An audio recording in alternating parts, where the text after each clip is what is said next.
आज हम इस वीडियो में सीखेंगे कि निश्चेष्ट का विलोम शब्द क्या होता है और इसका अर्थ क्या होता है, और साथ में हम कुछ उदाहरण वाक्यों से भी इसे और अच्छे से समझेंगे। तो सबसे पहले निश्चेष्ट का अर्थ समझते हैं।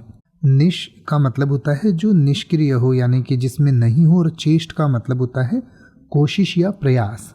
तो जो किसी चीज़ की कोशिश नहीं करता या किसी चीज़ का प्रयास नहीं करता, यानी कि जो निष्क्रिय रहता है, सुस्त रहता है, या किसी गतिविधि या क्रिया को नहीं करता, यानी कि जो अपनी तरफ से कोई कोशिश नहीं करता, प्रयास नहीं करता, यानी जो आलसी होता है, तो उसको निश्चेष्ट कहा जाता है।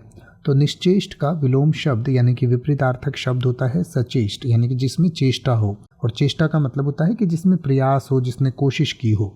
तो सचेष्ट का अर्थ होता है सक्रिय, सजग, चेष्टायुक्त, जागृत या सतर्क। तो आइए अब हम निश्चेष्ट और सचेष्ट को कुछ उदाहरण वाक्यों से समझें। जैसे कि आप ये कह सकते हैं कि बीमारी के कारण वह निश्चेष्ट हो गया, या फिर आप कह सकते हैं कि निश्चेष्ट अवस्था में शरीर को आराम मिलता है, या फिर आप कह सकते हैं कि वह सचेष्ट होकर अपनी जिम्मेदारियों को निभा रहा था, जिससे सभी काम समय पर पूरे हो गए, या फिर आप कह सकते हैं सचेष्ट प्रयासों से ही सफलता मिलती है। अब आप किसी भी वर्ड का मतलब हिंदी और इंग्लिश में YouTube पर सर्च कर सकते हैं। आपको मेरी वीडियो मिल जाएगी जिसमें आप बिना किसी फालतू बकवास के सीधा उस वर्ड का मतलब समझ पाएंगे।